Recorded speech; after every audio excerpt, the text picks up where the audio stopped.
Linda said to me, she pulled me aside from them and said a sentence which I think is one of the most amazing sentences I've ever heard. She goes, David, do you think I know about marriage? And I thought, well, yeah, I can tell you have a great marriage with Paul. She goes, marry that girl right away. And I'd only gone out for a few weeks, but we did get engaged within like 4 months of that. Wow. And she was part of the reason. Hello, I'm Jack, and you're listening to the Here, There, and Everywhere podcast, an interview show about the Beatles' influence in the past, present, and future across the universe and across generations. David Wild is a Peabody and Emmy-winning television writer and producer, longtime Rolling Stone writer and editor, New York Times best-selling author, and prominent pop culture commentator. Wild is a college scholar graduate of Cornell University who then worked at Esquire and Rolling Stone, where he both wrote and served as music editor. Since the year 2000, Wild has been writing and producing well over 100 high-profile TV specials, including all of the Grammy Awards since 2001, working with hosts from Jon Stewart to Queen Latifah to Trevor Noah, and all of the CMA Awards since 2002, including 12 years with hosts Carrie Underwood and Brad Paisley. Wild has written numerous best-selling books, both as an author, including 2 official books for the cast of Friends, as well as being a co-author for artists from Ringo Starr to Brad Paisley, and penning liner notes for artists including the Rolling Stones, LL Cool J, Fleetwood Mac, and Frank Sinatra. Wild has received numerous Emmy nominations and was most recently nominated just last year in 2021 as producer for the Grammy Awards and won a Daytime Emmy last year as a writer for the Independent Film Spirit Awards. David has also worked one-on-one with both Ringo Starr and Paul McCartney, and he has extremely amazing and interesting stories about his connections with both of them. David, thank you so much for coming on the show. It's an honor to be able to speak with you. It's an honor to be able to speak. How are you doing? I'm good. I'm coming out of like the craziest few months of in a long time because I've been doing the Grammys as a writer producer for 21. This is my 21st year, and then right out of that, 3 days later, we did a Paul Simon Grammy tribute, and right out of that, I'm launching this podcast and recording those. And right before that, I was finishing up a book with 2 books actually, but the second of 2 books with Ringo done during the pandemic. So it's been a crazy, busy few months. And I find after you stop, like with TV shows and events, because I came out of journalism, but now that I'm in the TV world, at the end of these shows, you often feel worse once you stop. Like you realize how tired you are. Wow, that sounds like a hectic few months you have. It has been good and productive, and I'm happy to still be doing it all, especially in the world today. Doing anything is good after 2020. David, can you paint a picture of what life was like for you at the time when you first heard the Beatles? Well, it's interesting you say that because, first of all, there's a huge, no one knows who I am, but if you do, there's often a misconception because if you watch the CNN 60 show, I don't know if you ever saw that series, but that's Yeah. the Tom Hanks series. I am the dominant, most seen person in the 60s Beatles British Invasion show. And as a result, there's people who think I remember Ed Sullivan. And as old as I may be, I'm not quite old enough to have experienced Beatlemania then. I am the generation that grew up like my memories. I vaguely remember older brothers, and I remember my parents had like Sergeant Pepper and I think like Beatles 65 in our stereo that looked like a piece of furniture. But and I remember an older brother of a friend of mine who ended up being the cousin of Winona Ryder because when I went to interview Winona Ryder, she knew my name from. So it's. But I remember David Klein's big brother, Jonathan Klein, I believe, had the posters of the Beatles from the album still up in the basement rumpus room. So I I was aware of the Beatles as a little kid, but didn't really hear them.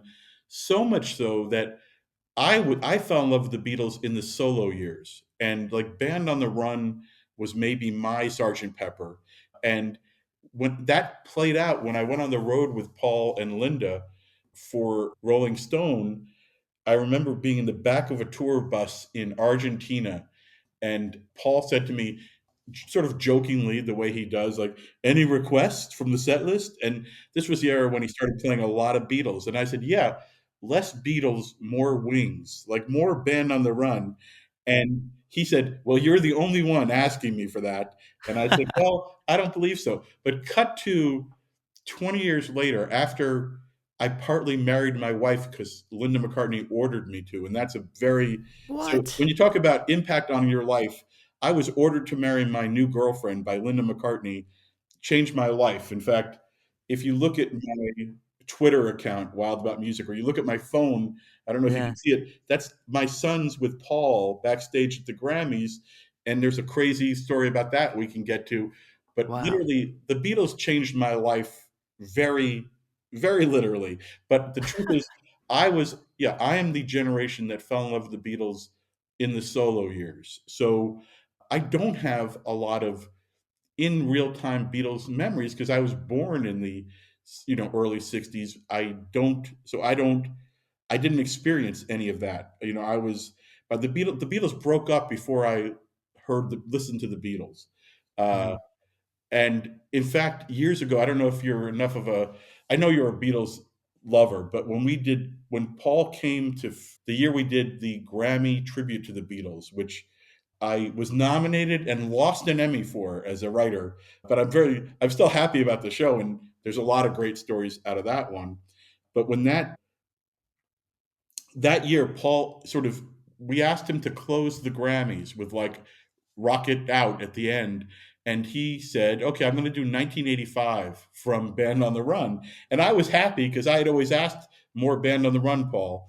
And then at the last minute, he called us, called Ken Ehrlich, the executive producer, and I was sitting with him, and he said, "I'm thinking I should end with the Abbey Road medley." And we were like, "Okay, that's fine too. It's not 1985, but it's pretty good." And then he goes, "I'm thinking I should ask Dave Grohl and Joe Walsh." And he goes, "And I'd like to ask Bruce Springsteen. Can you ask Bruce Springsteen?" So Ken Ehrlich called John Landau, who manages Bruce Springsteen. We're sitting this is like days before the Grammy. This is like as we're starting rehearsals. And Wow. Ken called John Landau and said, Paul McCartney would like to know if Bruce would join him doing the Abbey Road medley at the end of the Grammys. And John Landau said, let me call Bruce. And he called Bruce. And then they called back and said, Bruce just had one question. He goes, when you say Paul McCartney, you mean the one from the Beatles, right? And we went, yes, that Paul McCartney. And he goes, in that case, Bruce is in. He'll do that. And that's how much negotiation there was. Awesome. I will tell you one other. This is Paul McCartney being a badass. I love this one.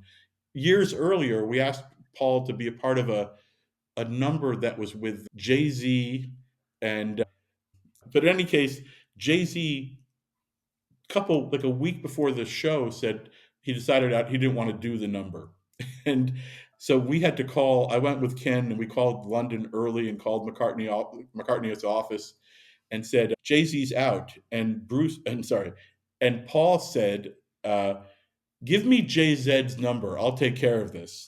And as I understand it, he literally, and I love that he called him Jay Z, but I believe what he said to Jay Z was, "Listen, I'm a friggin' Beatle, and I'm going to do it, so you can do it too." And Right. apparently that worked even with Jay Z. That even Wow. that. So you don't want to say no to Paul McCartney. Was that the performance with Paul McCartney, Jay-Z, and Linkin Park? Yes, it was. It was a Oh, nun. wow. Yes, that was, and I'll never forget that because right beforehand, Paul, who knew me, remembered me as a journalist and all that. He said, "You have anything you think I should say at the end of this performance?" And I said, "Yeah."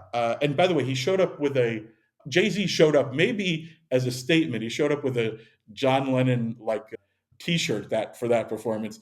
But Paul said, "Is there anything you think I should say?" I say, "Yeah, I think." And this, ironically, it's more relevant now. But I said, "Why don't you say, I hope we pass the Grammy audition," which is, and he sort of, it was a at that point relatively obscure "Let It Be" reference. But now Right. in the Get Back era, it was much more up to date. So I always think that that was a huge thrill for me to hear. Listen, anything with Ringo or Paul. I only met George once. I never met John. I did a big tribute to him years ago and worked with Yoko on that. And but anything with a Beatle is the biggest thrill of my professional life because even though I don't remember Beatlemania, I lived it in the '70s through those solo records and by going backwards and becoming a scholar of some sort, of some low level. Wow. So, can you tell me how you got started with this amazing life and career and all of these different interactions with Beatles? What happened was I went to Cornell University and a professor named William Kennedy who wrote Ironweed, which you might know. It was eventually made into a movie with Jack Nicholson and Meryl Streep, but he won the Pulitzer the year I graduated. And he was my creative writing. He was a visiting professor at Cornell, and I got very lucky and he took an interest in my writing. And so I graduated with a guy who had just won the Pulitzer Prize. And that was good enough to get me not a job out of college, but a internship at Esquire magazine right out of Cornell, which was the biggest break I could ever have. So when people ask for advice, I always say, look for a guy who looks like he's about to win the Pulitzer Prize for fiction and hold on for dear life. But he won the award. He recommended me to Esquire, a guy named David Hershey, an editor there I had interned for already. The combination of those two guys got me basically an internship, which turned into a job at Esquire, where I started a record column for the first time because I'm just a music obsessive kid since Yeah. middle school. I've been writing about music since my middle school paper with that guy, David Klein, whose brother had the Beatles posters. We had a Wow. column called David and David Pick the Hits in my middle school paper. But in any case, I got to Esquire, started a record column, and then Jan Wenner heard, who runs Rolling Stone and started Rolling Stone, heard there was this guy at Esquire who loved music, who started a record column with. I started with a woman named Lisa Bain, but because Esquire, which I don't know people your age if it seems like a big deal, but it was a big Oh, yeah. deal back in my day.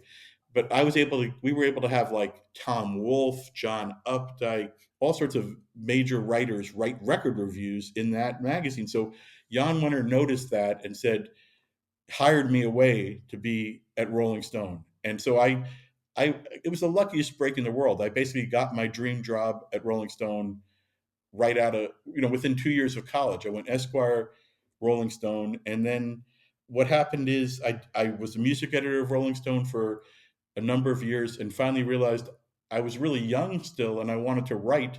So I basically started assigning myself articles in LA. And at a certain point, Jan said, why don't you just become the West Coast bureau chief of Rolling Stone? And I did. And that's how I fell into television. Was We did a Rolling Stone year in review TV special where I interviewed like Spielberg and Howard Stern and other people off camera. But the guy who was producing it was a guy named Joel Gallen, who uh, he said he noticed that I made some of these people laugh, and he goes, "You should write jokes for the MTV Awards, which he produced, and the MTV Movie Awards." So that's how I started writing for TV, and then yeah, a guy named Ken Ehrlich, who ran the Grammys forever, heard about that and invited me to start writing the Grammys with him, which was 21 years ago. So what happened was just as journalism was becoming a much more challenging world, I fell into being a TV writer and then eventually a TV producer. Wow. That's incredible. If you say so, I will. If you're impressed, I feel my job is done. So, where were you at in your career when Band on the Run came out and when you really took a headfirst dive into solo Beatles and also for the actual Well, Beatles? I was a teenager during the solo years, so I was buying every McCartney. I was buying every record by all of them, but Hmm. it was, I think, I didn't really, and I just became like a sponge and went back the way. my kids have done because of streaming, where you could just go back and I had to go to record stores and buy everything or go to libraries Right. and listen to everything.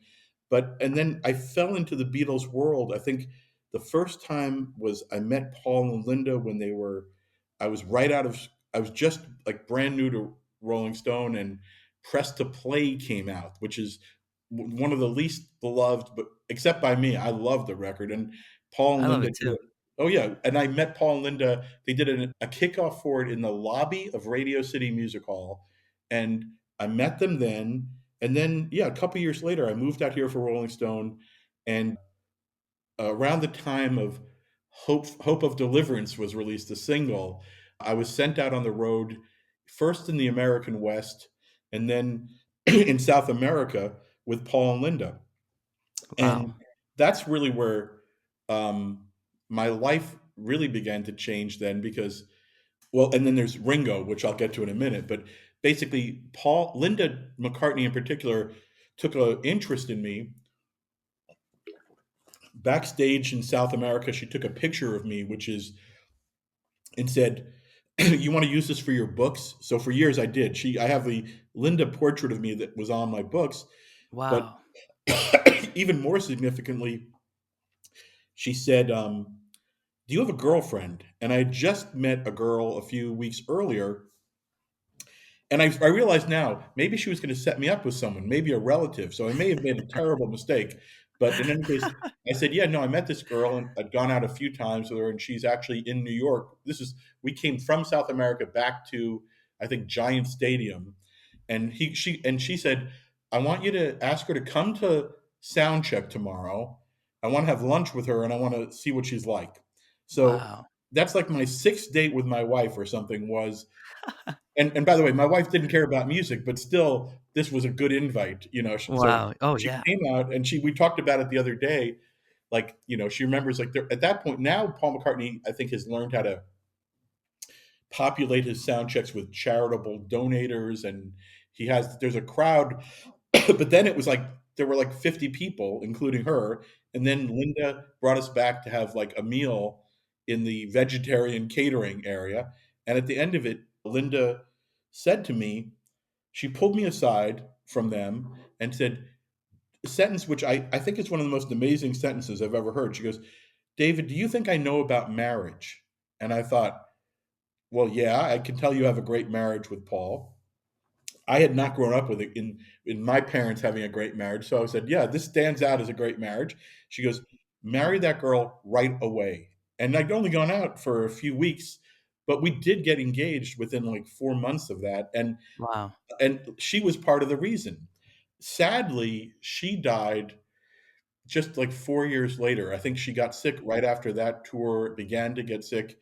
And, you know, it sort of all builds to this story where, you know, after she passed, right around that time, I had a talk show on Bravo called Musicians about music. Mary McCartney was our staff photographer. I was sort of around their world after Linda's passing. But then it all like the moment that is, you know, very big in my life is that when Paul came to play the Grammys, my wife happened to be coming to the show with our two sons, and and Paul, and as pop, you know, even backstage at the Grammys, there's no one more popular.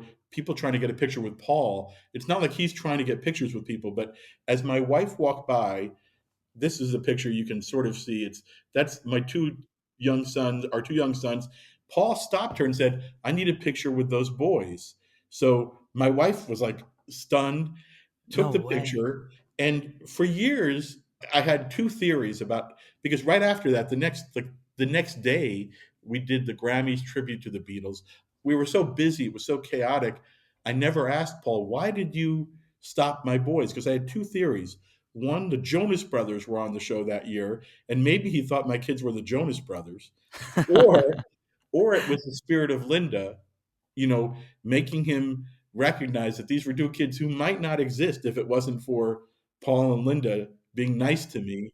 And then cut to 4 years later, a Beatles, we're doing a Grammy 60th anniversary special, and I am sent to Chicago to interview Paul about the Grammys.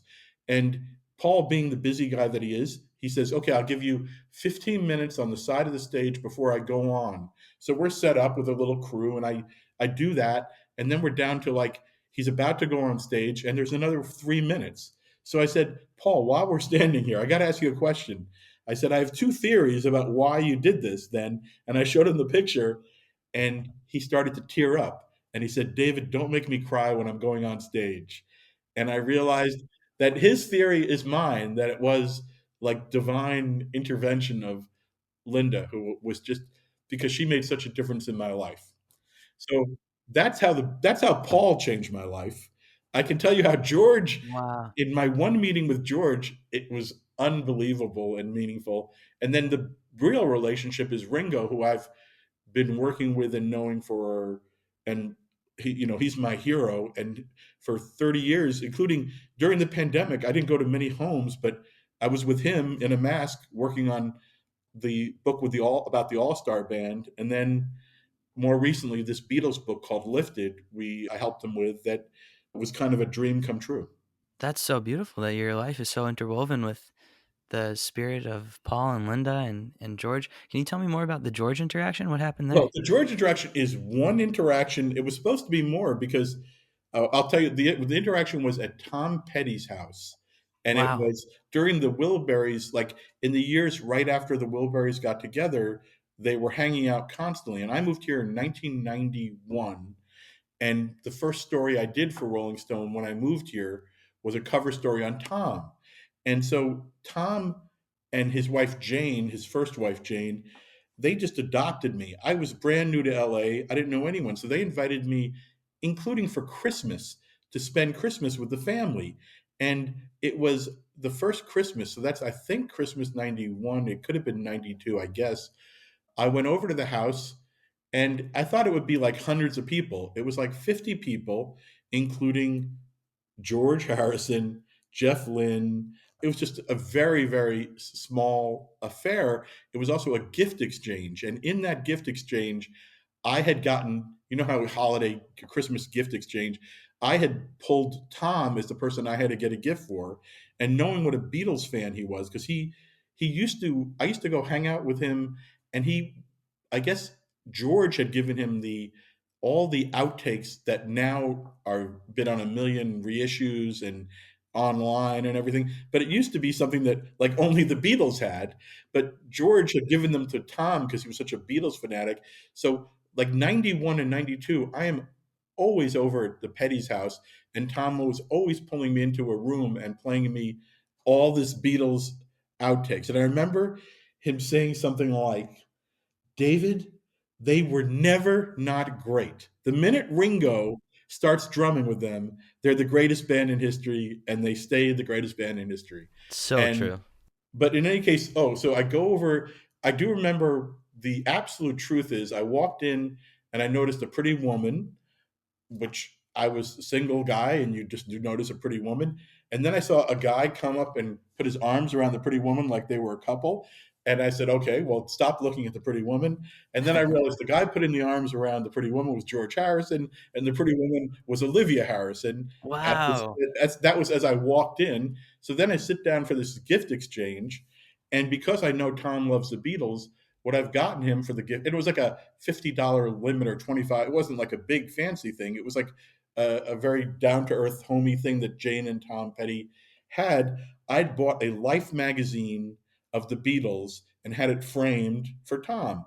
So I sit down on the couch. George Harrison sits next to me, and Tom sits next to him. And they open the gift exchange. And as Tom opens the Life magazine, George, in the only long conversation, it's like, this was the first thing he ever said to me when Tom opened it up. He goes, "Oh yeah, the Fabs, I remember them." It's like I said, I feel like I'm in Hard Day's Night. Now, the sad part for me is that that was a perfect moment and perfect night, but I do remember around that time when he got ill, he was coming back to do interviews again, and he had called Ringo and said, "I don't even know who to talk to anymore in the music journalism thing. Who should I talk to?" And Ringo goes, "Talk to David Wild. He's good. I talk to him all the time because I've done like there's like 9 Rolling Stone interviews with Ringo I've done over the years. Way before the books, we met when he did the first All Star band tour. I did the piece called "Stars Reborn," and we've been basically talking to each other on and off ever since. And but he told George, talk to David Wild. And so at one point, I was booked to fly to England and interview George, and that was around the time he got sick. And so I never did that big interview, but I'm so glad I had that one real moment with George that I'll never forget. Oh, that's so beautiful. It was, but yeah, and then, yeah, all that being said, it's really Ringo is the one who has just been a major part of my life. Even my favorite story that I tell every 2 minutes, my son hates hearing this story because I've told it 8 million times. But when my kids were like 3 and 5, I would think I got a call. Ringo was playing with the All Star band. This is probably the fifth band or whatever year it was. It was actually the band with Roger Hodgson, I think Ian Hunter, whatever year that was. He was playing the Universal Amphitheater, which is gone now. But he said, "Bring your family, bring your kids." And I think it was my kids' first like real concert. They were really little, but I said, "You don't say no to Ringo." Right. So Yeah. right before the show, my wife and I are sitting with the kids, and we have like I think a pacifier for the small one, and someone a guard us like a security guard comes up and says, "Mr. Starr would like to see you all now." So we were ushered back to the dressing room, and the crazy part of this story is that to try to make sure my kids knew who the Beatles were, the weekend before I took them to a screening. There's like a weekend, like a Beatles breakfast with the Beatles type screening locally of Yellow Submarine, thinking kids will like that, not thinking it's actually a scary psychedelic drug movie, frankly. So Yeah. it scared the living hell out of my little one. And so to calm him down when we got home, I showed him the Ruddles, which I had on like a disc of, I think, and they liked that. So when we walked into Ringo's dressing room, he looked at my little one and said, "Oh my God, son, you're so young, you don't even know who I am." And he, having a big mouth like his father, he goes, "Yeah, I know who you are. You were a Ruddle, right?" And he loved that. He goes, "Unfortunately, son, I wasn't that lucky." And which was a crazy story. But the most amazing part was like 5 years later, Ringo was having one of his birthday parties, which he has often outside of the Capitol, studios in Hollywood here. And I think whoever I was supposed to bring or my wife couldn't go at the last minute. So I brought my son Alec, who was my younger son, he went with Mhm. me. And I'll never forget, we walked into, because after the event, where they celebrate his birthday and, spread peace and love, he has there's a little reception for his friends in the Capitol Studios. So we walk into Capitol Studios, and Ringo sees my son Alec, and he goes, "Come with me right now." And he grabs him by the hand, and he takes him over to Eric Idle, and says, "Tell him what you said when you met me."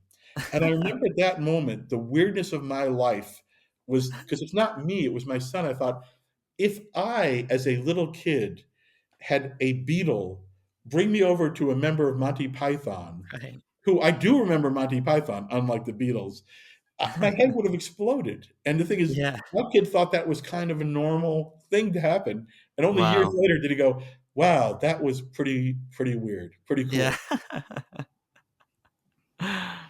Oh, that's so cool. So you and Ringo have a good relationship, it sounds like. Yeah, it's like often when he has a new record, he'll have me over and he'll put it online. Well, I'll interview him about the new record. I've written the bios, I've written some liner notes for like his greatest hits. We've continued. We did, yes, so we've maintained yeah. And then when the book happened, it was literally the first book was in the first weeks of the pandemic. And I'm over, there's all these pictures you can find that I've tweeted, me in a mask, not wanting to do any damage to a beetle. Uh, Right, right. Even I'll tell you one of the great moments during not that there's that many great pandemic moments, but the first Grammys a year, not this year's, but the one last year, which Mhm. I don't know if you saw the Grammys, but Oh, yeah. the first last year's Grammys, we did it in a secret location. Not it was we didn't have an audience. The only audience was the other artist, and Hmm. the way we did it was we did the performances inside the convention center, which was next to Staples Center, which is now crypto.com, but that's another story. But we didn't, it was top secret, and we were doing the awards on the roof of the parking lot of the convention center. Oh, And that's wow. where it was only like 50 people. It was like Beyonce and Billie Eilish and Trevor Noah, our brilliant host who I love. Yeah. But the week before the show, Ben Winston, who's the producer of James Corden and a million other things, who sort of took over the Grammys that year, he came to me and said, "We don't have anyone to present like record of the year. We need someone legendary because that was there were only started vaccinations like a week earlier, and that show was I was very proud of the job, the whole team, and Ben, his vision. I thought we pulled off a very good show in the middle of a pandemic, Hmm. but the result was because there were no vaccinations yet, we didn't have anybody over 40 on the show. So we were lacking in a legend. So he goes, "Who Right. can you get?" And I said, I had would been working on the first book. This is the second book, The Lifted, which is the recent one. But before that, we did this Ringo Rocks book about the All Stars. And so I said, "Ben, do you want me to ask Ringo?" He goes, "Yeah." But he was like, we were just getting to know each other well then. And he was like slightly like, "Yeah, you can get a Beatle, sure, you know." But so I wrote Ringo a letter in the middle of the night, like an email, which was like a Jerry Maguire letter, which you might be too young to know, but it's like one of those like a long. And I sort of just said, "Okay, here's the deal. I really want you to do this. You can leave your house at this hour. You come to the convention center parking lot. You hand a Grammy out. You'll just see me. You'll hand the Grammy out. You'll be back home at this hour. Please, please, please do it." He goes, "I'll do it." And he wrote, he was, Awesome. and so then he showed up. And the amazing story is, everything was so weird in the world at that point. As he arrived, I get this text to call him or whatever, and he goes, "David, they want me to get out of the car." I said, "What do you mean?" He goes, "Oh, I thought it was like a vaccination. I thought I would just hand the Grammy out from the car and keep going." I'm like, "No, no, you have to come up the stairs, walk 10 feet, and there I'll be." And so he came out with Dottie, who's, works with him, and Barbara, his wife, and he goes, "David, I'm not all dressed up," because he literally didn't think he had to get out of the car. Because I'm a little casually dressed. And I said, "No, Ringo, you look fantastic," which he always does. Right. But the greatest thing was, and my wife, who's not at the Grammys for the first time in 20 years, as soon as he goes on camera, she goes, "Oh my God, Ringo looks so great." And I showed that to Barbara, and she goes, "Oh, good, that's good." And then when he's on stage, we look at Twitter, and the biggest trend of the Grammys, not this year but last year, was Ringo is 80, because people could not believe how friggin' cool Ringo and young and youthful and energetic he Yeah. looked. So by the time he walked off stage, I was able to go, "Look at this. The whole world is talking about how good you look." And he went back in his car and he was home. And the greatest thing was, he's just the greatest guy. He is everything you want him to be, and Wow. so funny. But when he arrived, Ben Winston, the producer, who's this elegant British guy, great guy, walked up to him and openly said, "We didn't think he really knew you." And Ringo looked at him straight in the eye, not like it was a joke, and goes, "He's David Wilde. He knows everyone." And I thought, Oh, thank you. It's like when a Beatle makes you act like you're the big deal. That's the yeah. amazing. In fact, in my I'll stop and answer actual questions. I'm sorry if I'm rambling, but I will say that throughout my career, whenever I deal with a young artist who's an asshole, I always say, "The Beatles are nice people, so what's your fucking excuse?" I said that to the Backstreet Boys were once kind of in sync, very nice. The Backstreet Boys, they were just kind of jerky to me once, and I said that. I'm like, "The Beatles are good people, so just always be a good person. Right. It pays to be a good person." So Ringo Starr pretty much said that David Wilde is bigger than the Beatles. Well, but he didn't say bigger than Jesus, thank God, because that Yeah. would cause trouble. No, he didn't say that. I am bigger than Jesus only in that I'm not as slight and handsome.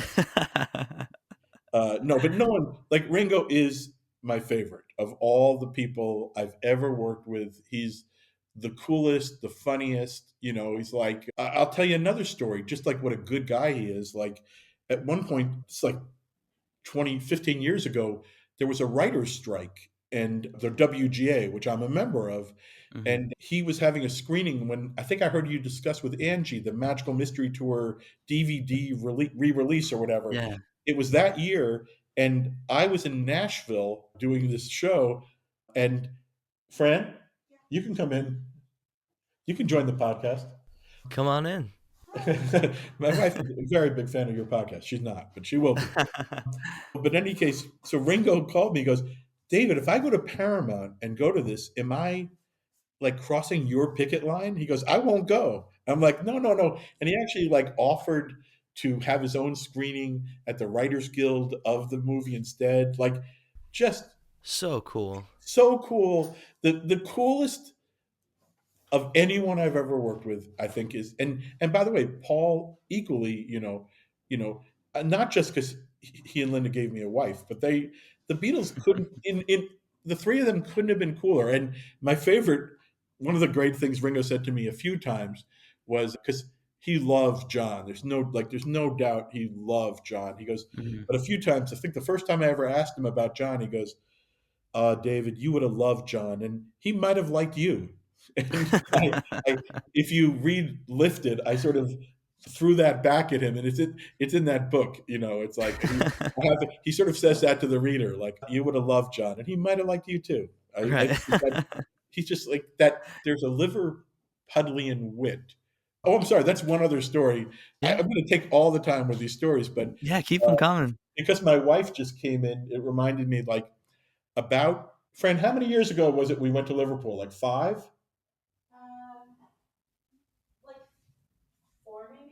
Four, right before the pandemic, a year or two before the pandemic. My son was studying abroad. 2018. So in 2018, one of our sons was studying abroad, our older son, and he said, I want to meet you guys in England. And that was like, great, let's do that. And he goes, Dad, I want you to show me Liverpool. And I had to admit, despite having already been in that Beatles British Invasion show, the truth is I had never been to Liverpool. In part because it wasn't like it got rave reviews from the Beatles.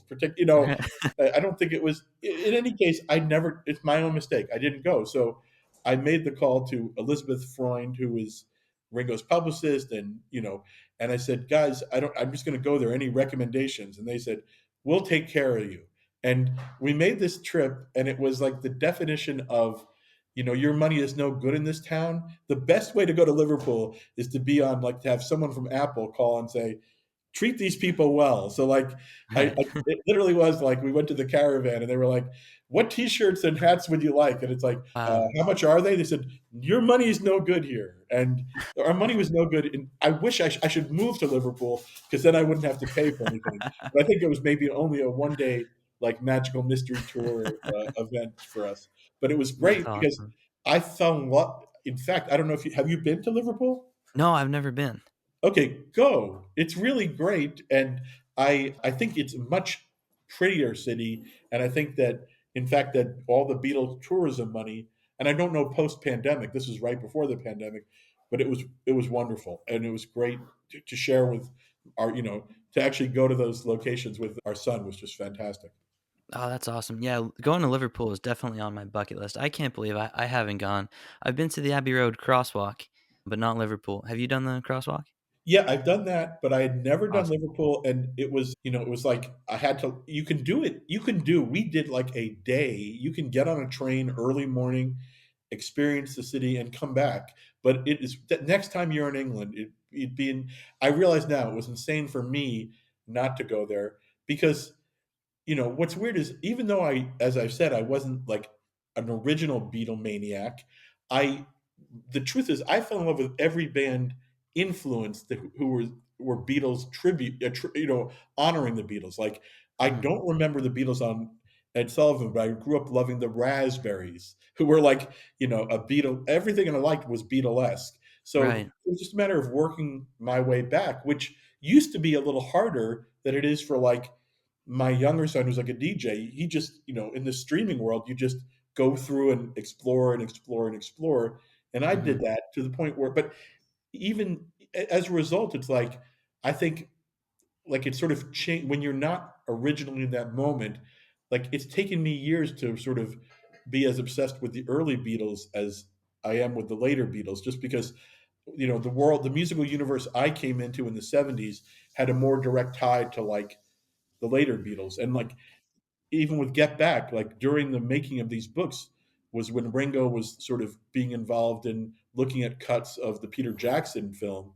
And at one point he goes, you're gonna love this movie." And I was like, I was excited, but I had seen, as in college, like in the 80s, like and they made it hard to see it for years, but I did see Let It Be once in like a midnight movie print of it. And it was such a bummer of a movie. It was like, it was so, and but what Ringo had always said to me about the Beatles, and what he says eloquently in a million different ways in this Lifted book, is he goes, whatever, even if there were fights, we fought like brothers. There was always such love. And the thing is, he's Mr. Peace and Love. So, you go, well, I believe him, but I think that's the miracle of Get Back, is you really understand that. You see it, that the propaganda was the original film, making it look like they hated each other. The Mhm. truth is, it was always much more complicated. It was always like, in fact, the scenes that you've never seen, like when I watched George coming over to help Ringo with Octopus's Garden, Yeah. I thought, holy crap, these are young, still guys in their late 20s and 30s, you know, but you don't see guys supporting one another and like caring as sensitively like the Beatles. I've been around bands my whole life, usually they're punching each other by that time. But I think the truth is, beyond the best songs ever written, that peace and love, that and the complicated emotional connections between them, that's part of the reason they still resonate as powerfully as they do. And like, I learned that again doing the Beatles Grammy tribute. I don't know if how people can even see it anymore. It should be out in some way, but I don't know that it is because of the rights. But I was asked to write like a 2-minute film about the origin story of each Beatle. And it Wow. was a complicated thing to write because everything had to be approved by every other member. So that I didn't wasn't just writing like a little Ringo film to be approved by Ringo, but it had to be approved. All four had to be feel comfortable with it. And so when I wrote it, I wrote, in part, one of the things that sort of hit me harder than it ever had was the fact that that Lennon McCartney relationship was rooted in both experiencing the loss of a mother at a very early age. Like, to me, it's like that hit me very hard. In fact, one of the most amazing moments in my career was we did that first Grammys tribute was done literally the next day after the Grammy. So Ken Ehrlich and I were the only two coming from one show to the other. But I was like, I'd been up for a week doing the Grammys, and then you go right into filming this show. And one of the things that I had forgotten and screwed up was the Apple organization had read my script and approved it, but they did flag one thing, which was I had in that show Alicia Keys and John Legend introduced "Let It Be," and but I think I had John say this line about how, you know, as the Beatles were beginning to separate and the relationship was beginning to sever, Paul thought of his mother, and that Mother Mary come to me, basically writing about how he was, in a way, like in that moment of emotional upset, he was looking for the comfort of this mother he had lost. And I wrote some version of that, and Apple said, "This is beautiful," and it sounds right, but we don't know that he's ever said that's what it means. So when I real right as we're filming the show, and as John and Alicia are beginning to do the spoken intro, I'm like, "Oh my god, I didn't ask." I think the truth is, beyond the best songs ever written, that peace and love, that and the complicated emotional connections between them, that's part of the reason they still resonate as powerfully as they do. And like, I learned that again doing the Beatles Grammy tribute. I don't know if how people can even see it anymore. It should be out in some way, but I don't know that it is because of the rights. But I was asked to write like a 2-minute film about the origin story of each Beatle. And it Wow. was a complicated thing to write because everything had to be approved by every other member. So that I didn't wasn't just writing like a little Ringo film to be approved by Ringo, but it had to be approved.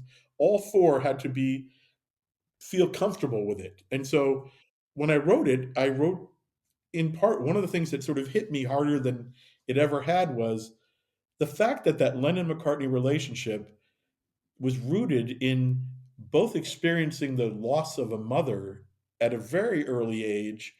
Like, to me, it's like that hit me very hard. In fact, one of the most amazing moments in my career was we did that first Grammys tribute was done literally the next day after the Grammy. So Ken Ehrlich and I were the only two coming from one show to the other. But I was like, I'd been up for a week doing the Grammys, and then you go right into filming this show.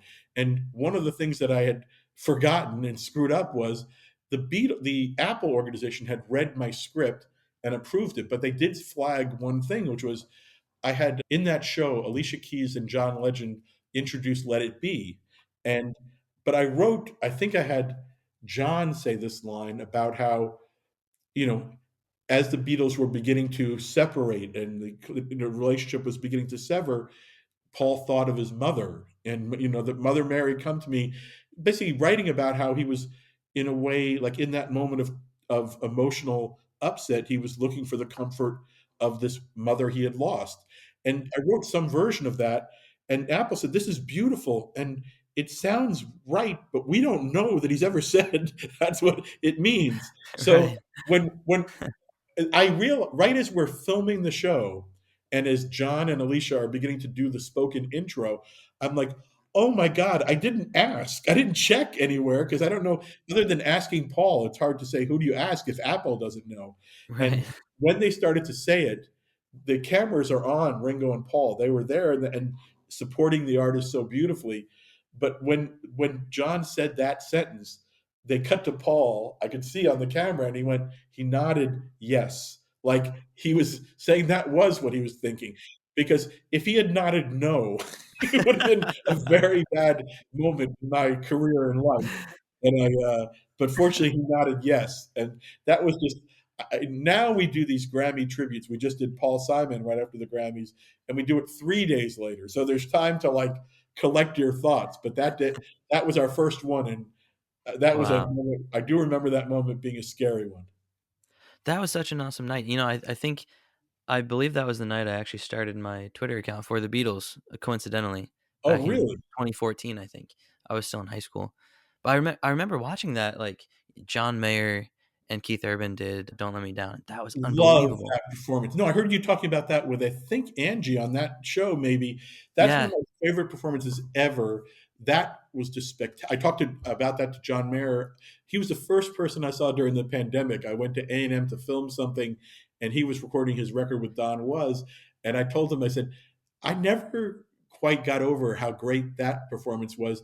The other one, which I don't know if you remember from the show, there was Gary Clark Jr. and Joe Walsh did "While My Guitar Gently Weeps," and Oh, I will yeah. tell you that I always remember that because, like, when you're doing these shows, you overshoot. You do too many numbers, and then this might not make the air. And that was a performance. It was not necessarily going to be in the show. It was just to fill out the evening and to cover like a maybe while they were doing a set change for the next performance. But it was so good from the first second we heard it. I just remember like Ken Ehrlich and Jack Sussman, who's a network guy, going, "That's in the show," and but that was like there were. But I was happy that you spotlighted that sort of rooftop "Don't Let Me Down" because Oh, I yeah. thought that was really spectacular. That's amazing. I mean, I personally would have loved if the Beatles could have gone into more instrumentals like, John and Keith did. They just kind of break it down and go into like a slow jam. Because I think George totally would have been capable of doing that. I don't think he would have liked to because I don't think he liked the spotlight that much. But Oh, I would have loved to can I hear tell it. you a story about that? Yeah, totally. The same kid who said Ringo was a Ruddle. I was called in just for like a day to help on the Martin Scorsese George documentary, and I don't think I should say much about that. I don't. It's not like I know Marty Scorsese well. I was sort of just brought in to fill in for someone. But when I walked into the house to work on it that day, I'm sorry, my son, as I was leaving, said, "Why do you love George Harrison so much?" And I said, this is like I was going from my house over to where George had lived. And I said, I love him because I think he doesn't play guitar out of ego. He plays out of the love for the song. It's all about the song and never in guitar. A lot of times it's about me, I, me, Hmm. mine. But that Right. I think he's the least egotistical guitar player in history. And so my son, who now I don't know what he is. They say he was like 9 or 10 at this point. Said, "Oh, so he's the best guitarist because he's the best person who plays guitar." And I thought that was just a crazy deep Wow. sentiment. So I then go over into the house, and it's Olivia and Danny and Martin Scorsese, who I worship. And I'd met Danny briefly, and I'd done stuff, worked with Olivia, who's wonderful, but I'd never met Martin Scorsese, and I was nervous. And Martin Scorsese said, as I walked in the room, he goes, "What's your take on George?" And I was like, "Whoa, that's quite a question to ask someone you don't know in front of his widow and his son." But I Right. told that story about my son, and they said, "That's exactly right." That's Wow. and I always think that's the truth. But I loved what you said, or Angie said about fly. I think she mentioned flying, or you mentioned like Yeah. flying. Like that's one of my favorite instrumentals in history. It's like Same. Yeah. yeah, absolutely. It's like I think I love that more than a million. I love Jeff Beck, but that's more perfect because it's not just sort of there's no showing off. It's just Hmm. beautiful and sort of elevated.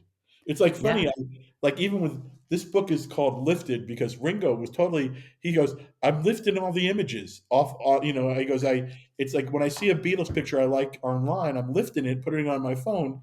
That's why. And I said, "Yeah," but weirdly, Lifted ended up being. I think that's the thing about the Beatles. They are an uplifting. They're the most uplifting success story in history. Like I grew Yeah. up loving the Stones, who still the Beatles were broken up by the time I got there, but I was a big Stones fan. But in the end, it's like I noticed my kids don't really care about the Stones like I do, and I Hmm. think it's that there's like the Beatles fulfill some societal need to have something that's inspiring and uplifting and positive. And I think beyond the songs, there's just an energy to it that the world needs. Oh, absolutely. I mean, even from the very beginning of the Beatles, when they first auditioned for Decca Records Yeah, and they were rejected, and Decca said guitar groups are on their way out, the Beatles yes, have no shot at success. I know a lot of people love underdog stories, and apparently the Beatles, the biggest band in the world, were an underdog story at one yep, point. yep. So I No, think you're right about that. and they're from Liverpool, which people in London at that point rolled their eyes at. I see the Dylan. Are you a huge Dylan fan too? I'm a huge Dylan is my third favorite artist, maybe tied with Paul Simon. Those are my Okay, big can I three. tell you one Dylan story? Absolutely, yes. I would love to hear that. So it's a whole crazy story, but basically, after 9/11, I was called into a meeting with him to brainstorm a project, which it's too long. It's a separate podcast. But like my son is named, my oldest son, middle name is Dylan. Like Dylan is, that's again, because I didn't have the Beatles, I did grow up in the era, like the first record that I thought was deep and important was Blood on the Tracks. I think I fell in love with a girl, first crush, first makeout party was to Blood on the Tracks. So he's big to me. And to have that experience of like, like here's I'll just tell you one story, which is at the end of this 4 hour meeting, which is like it's like to spend 4 hours brainstorming with Bob Dylan and be way behind, not remotely be able to keep up with him. Like I figured out what he was saying the next morning. I began to figure out what he was saying because it was so he's so much he. And if you read his chronicles, it's like his mind is beyond. It's not his narrative is so advanced and so brilliant. It took Yeah. me, but he also is like a wonderfully sweet guy because I remember he goes, as I'm leaving, he goes, you got boys now, right? You got boys. I go, yeah, yeah. One of them sort of named after you. So yeah, he goes, let me get him some cookies. And he was staying at a hotel, and he called down and got like black and white cookies from a deli across the street or something, and put them in a napkin. And I'll always say, like, not only is he the greatest writer, because I believe he is the greatest poet writer of all time, he's Yeah. also a nice guy who would wrap cookies for your kids. So, Oh, so yeah, that's my. I couldn't miss Bob, the picture of Bob behind you. that's so beautiful. So that actually reminds me of a question that I was asking myself today. On my ride home from work, I was listening to American Tune and The Boxer by Paul Simon and Simon and Garfunkel. And it reminded me of this question I always have on my mind, which is, who is the best songwriter? Paul Simon, Bob Dylan, or Lennon McCartney? And so I figured I'd ask you and see what your opinion was about that. Well, it's. I just spent last a week and a half ago. I just spent a week realizing the depth of Paul Simon's genius, because like we had all sorts of great artists, Bonnie Raitt, Stevie Wonder, all sorts of great artists doing Paul songs, including Paul at the end, and that special will air on CBS, later this year.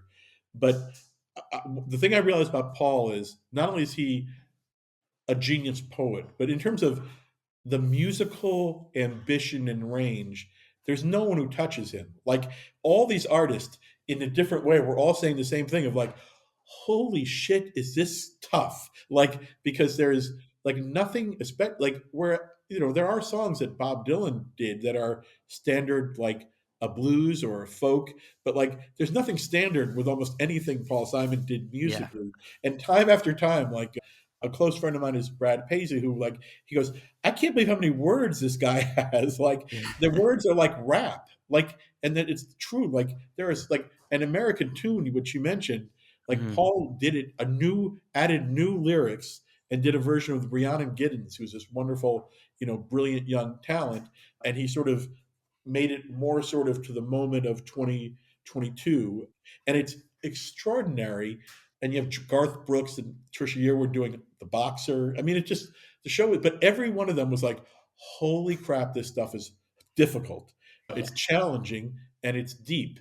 But I will say, I guess I'm not afraid to say that I think Bob Dylan, in terms of being a writer, a poet, is to me not only the best writer in the history of popular music, I think he's my favorite writer, period. I mean, Hmm. it may mean I'm shallow, but like Shakespeare's fine.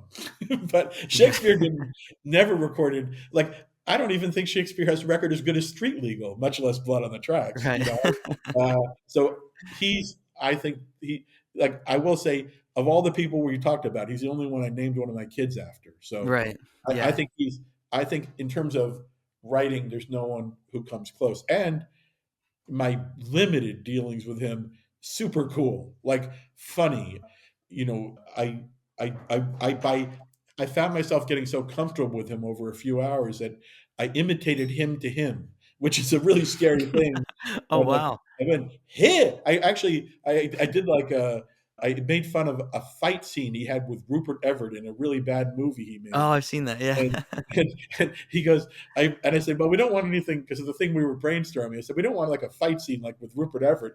He goes, what do you mean? And I go, when you go, heh, and he throws a punch. And the weird thing is, being like a Dylan fanatic, you find out later, like he did box, but Yeah. that movie, which you've seen it, right? It, Yeah. it is not a good movie. Yeah. As much we can love Bob Dylan and we can love even the two John Hyatt covers he did Right. strangely on that. But yeah, even I can say I don't think he should have made the vehicle with Fiona and Rupert Everett. And the director, who I think died like within an hour or two of finishing that movie or not finishing it. Yes. Yes.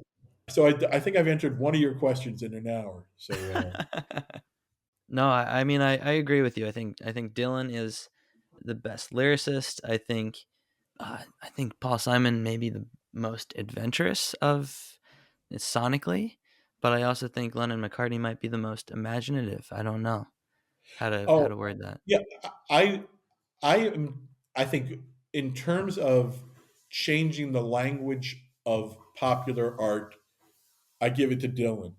Mm-hmm. And in terms of the most important recordings of all time and the greatest songwriting duo of all time, it's Lennon McCartney, Yeah.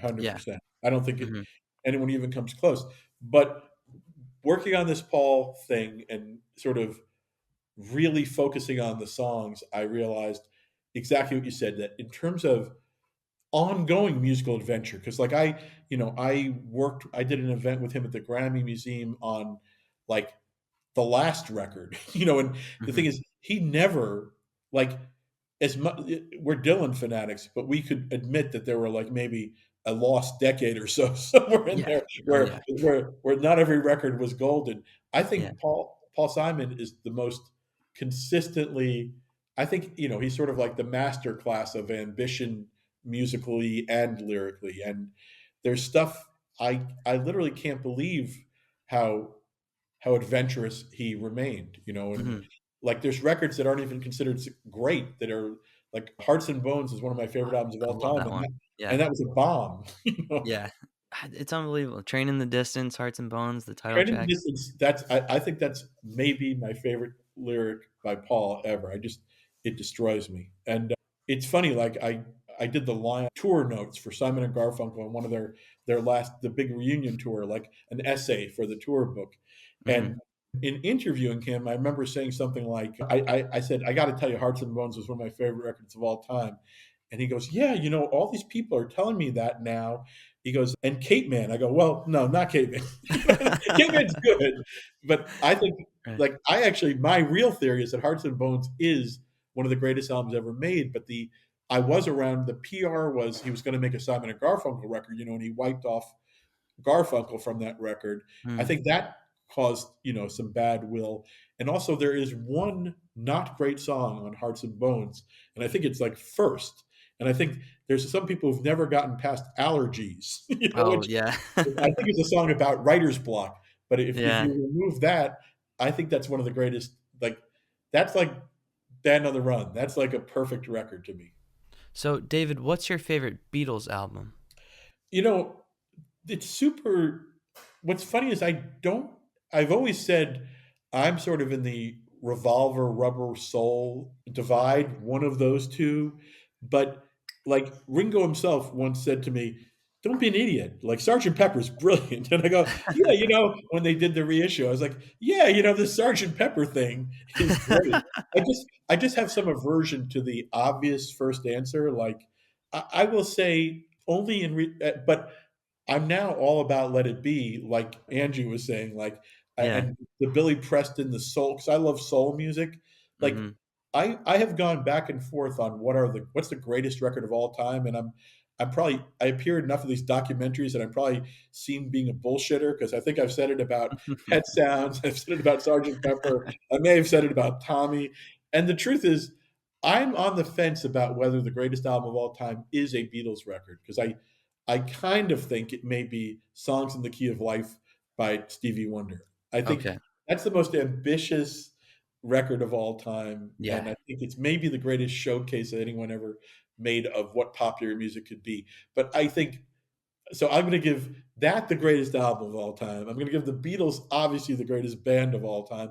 Lennon and McCartney, the greatest songwriters of all time, and Dylan, the greatest writer, and then Paul comes in second in all of those things or something. Yeah. That's sort of, but it changes day to day. Like I think that's the important thing is to stay alive in your love of music enough to change. Yeah. And like see, I feel like I like the early Beatles a lot more than I did when I was younger. Yeah. Yeah. It changes for me too. I think that it really depends on what point in my life I'm at, or even the weather. Like if it's raining, I'll put on the White Album. I think because that to me that's like a rainy day album. See, I put Um. on Rain. I'm very literal. I only Oh. put on. No, that's not true. I'm not that way. I have to say though, I often go to solo stuff. Like "It Don't Come Easy" is easily in my top 10 songs of all time. There's a couple Paul solo songs that are like that, and Lennon, who, we haven't even got into Lennon. Like Right. I got to work. In fact, the craziest story is when I was with Bob Dylan that day. This is not my usual life, but this was just a crazy day in the life, to borrow a phrase. I got a call from and he who cannot be mentioned anymore, but was then I could mention, was Kevin Spacey was hosting the John Lennon tribute that ran years ago. It was right after 9/11, same Hmm. period. And I had to, and Bob Dylan, being the coolest guy on earth, said, "Take the call, talk to Spacey." And I talked to Spacey a little bit, but that was a great experience in terms of that was a even though I never got to meet John Lennon, I got to sort of wallow in his catalog, which, growing up, I was all about John Lennon because he's definitely, when you're young and a rebel or a rebel without a cause, he speaks to you very, very loudly. Yeah, I mean, I think John's post Beatle career is extremely consistent. Every single album he's put out since the Beatles breakup was incredible. I can't think of a bad album. I can't think of an album that has a couple of bad songs on them. And even, I mean, even if you look at Double Fantasy in 1980, every song on that album is refreshed, it's energetic, it's new, it's innovative. It is everything that he had while he was in the Beatles. Yeah, I feel so ripped off because I graduated, like, I reviewed Double Fantasy for my college paper. If he had lived, I would have been in Rolling Stone a couple years later. Because, I the fact that I never got to meet him, it will break my heart forever. I take some solace in the fact that, Ringo said he might have liked me. So that's that's as good as I'll get with that. But Yeah. yeah, what's funny is that I have encountered a lot of people. I think there's a certain, it was fashionable a couple of years ago to act like John was not great as a solo artist, and Mm, I've encountered that, and I can't put up with it. It's like mhm. I don't like to hear that. I do think Ringo's solo work, like I did some podcast recently where I got to talk for like an hour about "Time Takes Time," which was the album I was sort of around. Once I got to know him, I got to see him sort of make that record, and I think Ringo is like the one who has become a better singer and a better writer, like Oh yeah. in his second coming and third coming. But also, like, I have to say, like, Paul, just this remarkable run, and Dylan, if you're a Dylan fan, it's like to see like this sort of like, okay, I kind of screwed up in my 40s a little bit or got lost, but in their 50s and 60s and 70s to be still making great music, it's just the greatest thing ever. Like standing on the side of that stage watching Paul, that's like only 4 years ago, he is, I don't care, is the voice exactly what it once was? I don't know, but on pure, like, there's no one who gives a better show than Paul McCartney still, Hmm. and I will go and see Ringo, and I've taken my family to almost I've seen every version of the All Star Band, and I still think there's nothing more inspiring than that these guys who don't need the work still love the work, and Right. still, and the work is worth loving. It's interesting you mentioned that because I remember reading somewhere that I believe that Steve Jobs actually took inspiration from Paul McCartney touring in his solo years when Steve Jobs wanted to do the Apple keynote speeches Right. himself. And he said that I believe he said that there's something very special about the person who created the songs or the product being able to present them themselves. Like Paul might not be able to sing as well as he did in the 60s, 70s, and 80s, but there's still something special about him saying, I wrote this song, and this is called Let It Be, and this is called Blackbird. And It's that's the magic of it to me, and like an artist finding their way back to their muse. Like I think in the middle of the pandemic, Bob Dylan put out and started recording the best record of the last, his last 20 years. Like I can't, I love that record. I think, yeah, there is the magic of those people. Like even for this Lifted book, Ringo, like there's insight and perspective that only they have. Like mhm, Ringo always says, there were only four of us who really know what the Beatles felt like from the inside. And like, even little things in this book where he'll tell you like, we only had one car and we got two suites and we shared, two of us to a suite. It's like their perspective even he once told me about flying over for the Sullivan Show, and he told me something that was happening on the plane, and I'm like, how could I not know what happened on the flight over?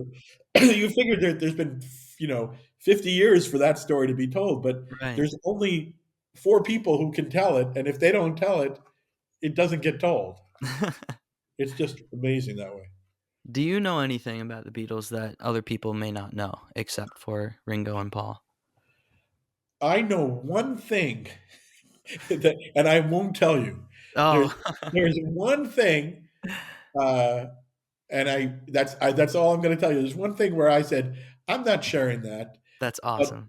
the most important thing is the thing that Ringo said about the love they had, and I think Mhm, that's what like I can tell on your show and on a million shows, every Beatles related thing, the impact. I was worried when I heard about Get Back before Ringo said it was going to be magical, and so I was going to love it. I was worried it was going to be like a trying to rewrite history. And I think instead it ended up showing us no, it's trying to right the history, mhm, right the wrong of the history that came because they broke up before it came out. So they made it, a darker vision. But the truth is 100% what Ringo always says that there was always love.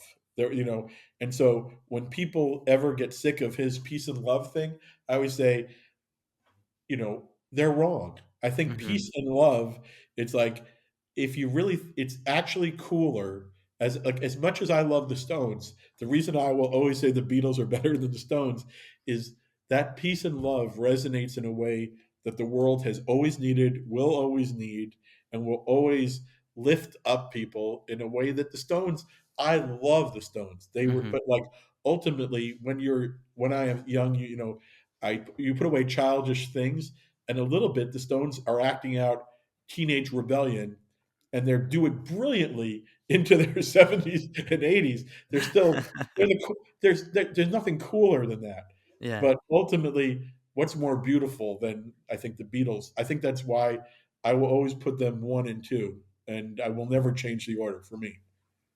What makes the Beatles, just four guys from Liverpool who loved each other, what makes them everlasting, infinite, and a presence today when they broke up 60 years ago?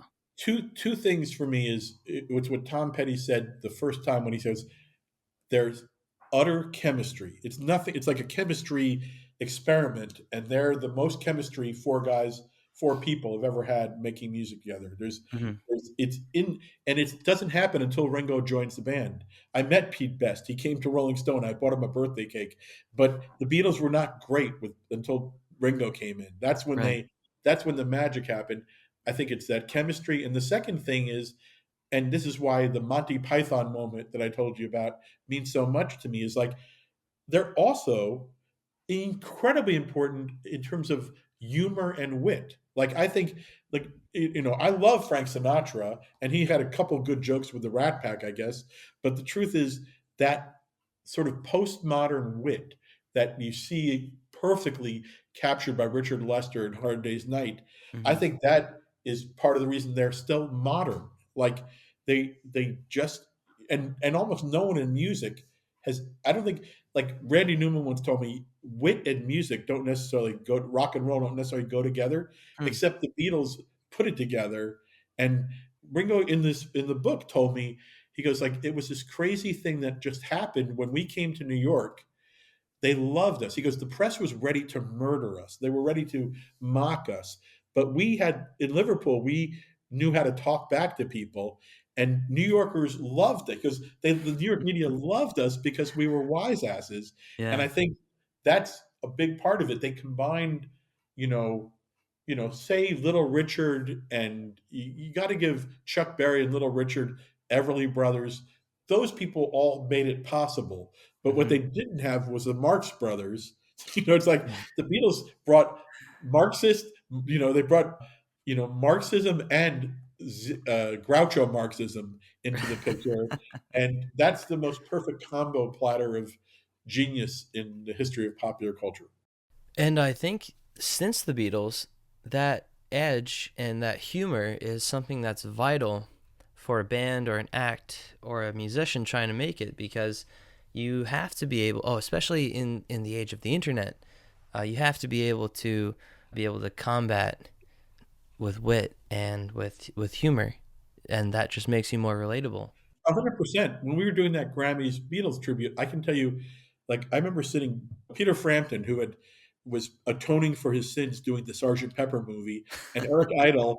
Like I remember them sitting watching like the Beatles, like Paul and George rehearse, and they were like little kids. Everyone is like a little kid in the face of those two. Like there is no one who is not susceptible to that magic. I think the Beatles this holiday in the middle of a global pandemic, Hmm. that Get Back, those few weeks, they were never more talked about. like Yeah, uh, I've never, and people are still talking about it.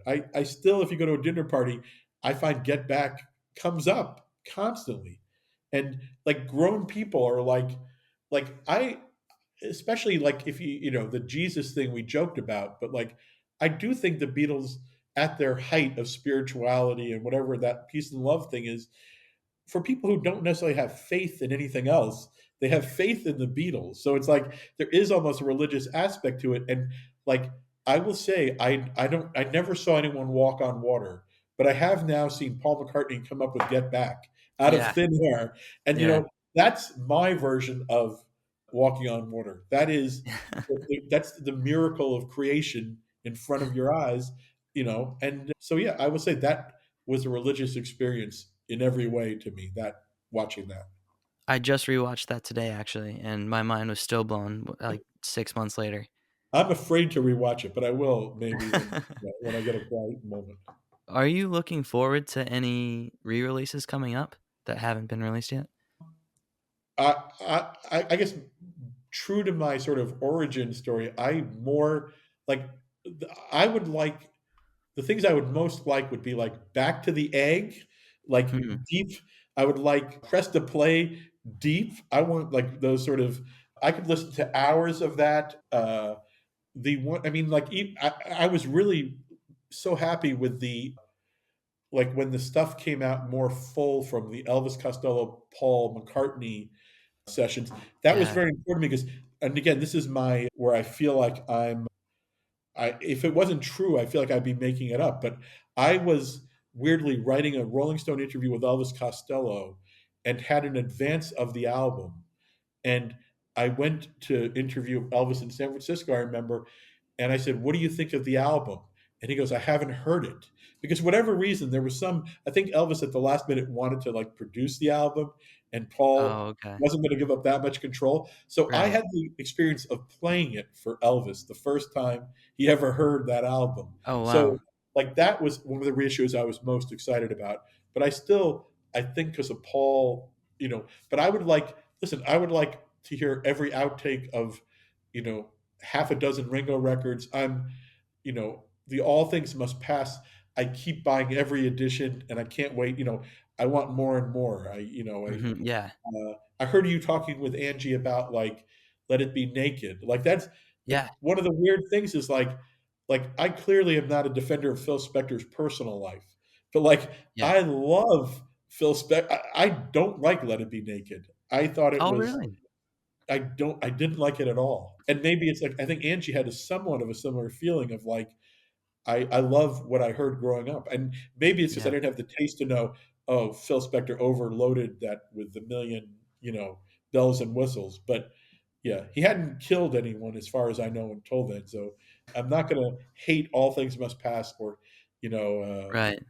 or let it be because of retro. And I'm not sure. Yeah, I'm not sure that he didn't have us bring a certain. I find the record more cohesive, because of him. Mhm. Yeah. Yeah, that's definitely an added plus about that record, because it was kind of unfinished, until, he kinda brought it up together and cleaned it up, and, I just wanted another record or two with Billy Preston in the band. That's all. yeah, that would've been great.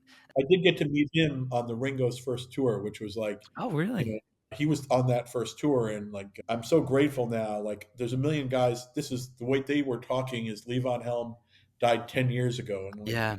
that first tour, I got to know Lee Van Helm. I got to know Billy Preston. It's like all these people who would be gone a few years later, or and I'm in addition to everything else, I'm grateful to Ringo for letting me, get to know it for a brief period of time with Clarence Clemens and some of those amazing people. Yeah, Levon Helm was another great one. I know him and Ringo were mutual admirers of each other. Yeah, Ringo loved those guys, and that I mean, we wrote a whole book about how much he loved those guys, and if he didn't love them, they were out of the band. Like that Yeah. was he didn't really want anyone who was going to be.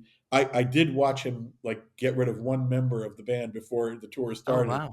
and it was like he was not missed. I can tell you that. And like, it just meant a couple more guitar solos for Peter Frampton and a couple more bass solos or whatever for Jack Bruce. Speaking of the band, I have to ask you, do you know if is the band on Ringo Starr's self-titled album? There are I think Levon's on. Is it Sunshine Life for me? I'd have to look Yeah, it up, but I think Sail it's Away Raymond. yeah, and I think it's like Dr. John, who's sort of auxiliary band at that point. There was I don't know if he was credited as Dr. John or Mac Rabenack, but so there was sort of a heavy band vibe on a couple of those tracks. Definitely, I think it's Sunshine Life for me. I Yeah. think that, but yeah, I will go back now. That'll be tomorrow. I will walk to that record and think about that. But at that point, on that first All Star Band tour, like it was Rick Danko was on it and Leave on it, so it was Wow. amazing. It was like, and they had been in the wilderness a little bit, and like Rick Danko was not in a great place, and I think Mhm. that was the amazing thing is Ringo had just sort of come out of his own issues and had cleaned up his act and rehabbed and was in a great place, but he also I think helped some of those guys get through pretty come out of the darkness. Joe Walsh, who's now his brother-in-law, Mhm. Joe was not, I think he also extended a lifeline to a lot of those friends who had meant a lot to him, and Mhm. I think looking back, it's kind of a beautiful thing that he reached out to those old friends and probably got them through a Yeah. tougher period. Yeah, I mean, that's another really, really cool thing about the All-Star Band is like these guys get to play with their friends. They get to go up and have fun again on stage and they get to, relive their passion. And they get to work with the Beatles. Oh, all and like Steve Lukather, I've gotten to know. He was he and Frampton were the guitarist in the house band with for Don Was on the Beatles tribute, and that doing that, I got to know Lukather well, who's one of the greatest guys in the world. But he always says like, and he clearly is as a musician, he's the top. He's one of the top session guitar players ever, and beyond Toto and all that.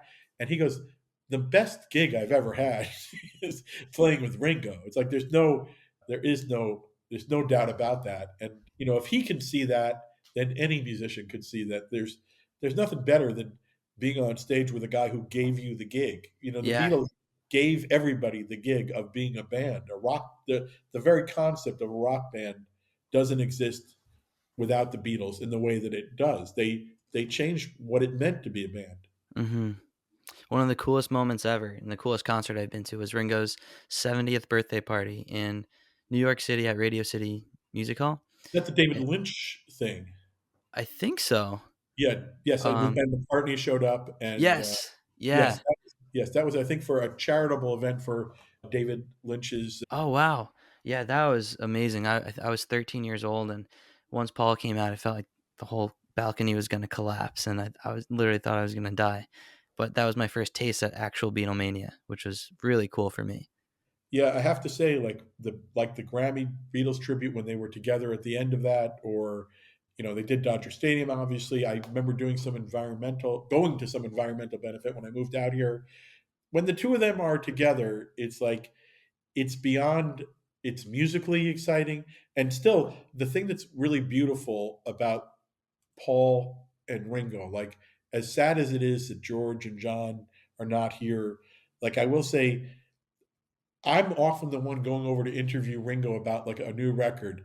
And every time Paul's on a record, he will go, like, as if it's not completely obvious to me, he'll go, David, Paul is the best bass player in history. Like, as if if he wasn't just Paul McCartney, he, Right. he will always go, "There's nobody who plays bass like that guy." And I go, "That's so great is they've never lost sight of, you know, their absolute respect and love for what the other does, Right. and that's, I think that's part of the magic, and there's a lot of magic with them. Mm-hmm. And David, you have a podcast coming out soon? Yes, it's going to be called Naked Lunch. It's from Stitcher and Sirius, I think, owns Stitcher. I just went on iTunes, and you can follow it, subscribe to it, or whatever. I just today, I think it launched, so it'll be out May 12th. I think it launches in. Yeah. If you want to hear me ramble even more and tell some of the same stories, there is more. Yeah, my wife is shocked that there's any words left. Fran, I've never liked talking about myself. You know that. Yeah. I will leave the link to that in the description. David, thank you so much for coming on the show. Oh, my pleasure. No, and good luck with the show, and yeah, thank you for like spotlighting. Like, I've never met Angie other than like through Twitter and like loving her articles. Like she mentioned her Judy Sill article. I heard on Yeah. your show that she's doing Nicolette Larson. It's like I it couldn't be more excited. I think that there's these new young writers like Angie who completely re-energized. Like, I went into TV because I was becoming an old fart rock critic, and the truth is, it's so exciting, especially all these young women who are like, Hmm. including at Rolling Stone, Angie being obviously very much an example there, that just have found a new way. Like, her writing about Judy Still, I couldn't have gotten away with that in the 90s. And like, Right. she's just, I think they're like exploring the past in a way that's really, bringing really important stories to light. And so thank you for that too. These youngsters from Liverpool, England. Thank you all for listening to another episode of the Here, There, and Everywhere podcast. Please subscribe if you like it, leave a review. David, thank you so much for coming on. Thank you for your enthusiasm and your stories. Everybody, if you enjoyed listening to David speak, please subscribe to his podcast called Naked Lunch. The link to that will be in the description of this podcast.